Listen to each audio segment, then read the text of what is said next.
கேட்டாங்களா அந்த பிரஸ் மீட்ல? 96 இல்ல அதர்ஸோட கேரக்டர் பத்தி ஒண்ணும் கேட்கல. நான் ஒரு டாக்டரா இருப்பா ஒண்ணு அவங்க சொல்றத கேட்டு அத நீ சொல்லு. நீங்க எல்லாரும் கத்திக்கிட்டே இருந்தா நான் எப்படி பேசுறது? ஒரு நிமிஷமா இருமா. Others 1 second. அதர்ஸோட பிரஸ் மீட்ல நான் பண்ண டாக்டர் மதுமிதா கேரக்டர் பத்தி 0 क्वेश्चंस. நான் பண்ண பிளாட்டுக்கு எவ்வளவு நான் கேரக்டருக்கு என்ன பண்ணிருக்கேன் அதெல்லாம் தெரிய வேணாம். சாருக்கு என் வெயிட் தான் தெரியணும். அது எப்படி தப்பா இல்லாம இருக்கு? அது கியூட்டா இருக்கு, பப்ளியா இருக்கு, அதெல்லாம் எனக்கு தெரிய வேணாம். ஹீரோ கிட்ட கேக்குறாரு என்னோட வெயிட் என்னன்னு. என்கிட்ட எதுவும் கேட்கல.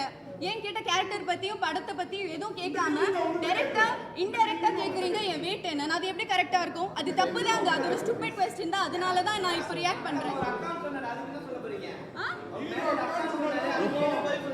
அது என்ன பதில்? அது அவரோட சரி, அது அவரோட ஒப்பீனியன்.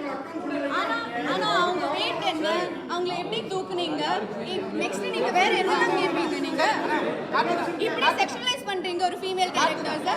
அது எப்படி கரெக்டா இருக்கும்? என்ன அது நீங்க இங்கிலீஷ்ல கேட்டீங்க என்ன வெயிட்னு. என்ன எனக்கு தமிழ் தெரியாது, நான் இங்க தான் படிச்சது. அப்படி just because I not don't எனக்கு எல்லாம் தெரியும். இது ஜர்னலிசமே இல்ல. ஃபர்ஸ்ட் ஆஃப் ஆல் நீங்க பண்றது ஜர்னலிசமே இல்ல. உங்க ப்ரொஃபஷனுக்கு அது ஒரு டிஸ்கிரேஸ். ஒன் செகண்ட் இருப்பா. படத்தோட கேள்வி இருப்பா. படத்தோட கேள்வி எதனா இருக்கா? படத்தை பத்தின கேள்வி இருக்கா? இருப்பா சைலண்ட். படத்தோட கேள்வி எதனா இருக்கா? படத்தை பத்தின கேள்வி இருக்கா? படத்தை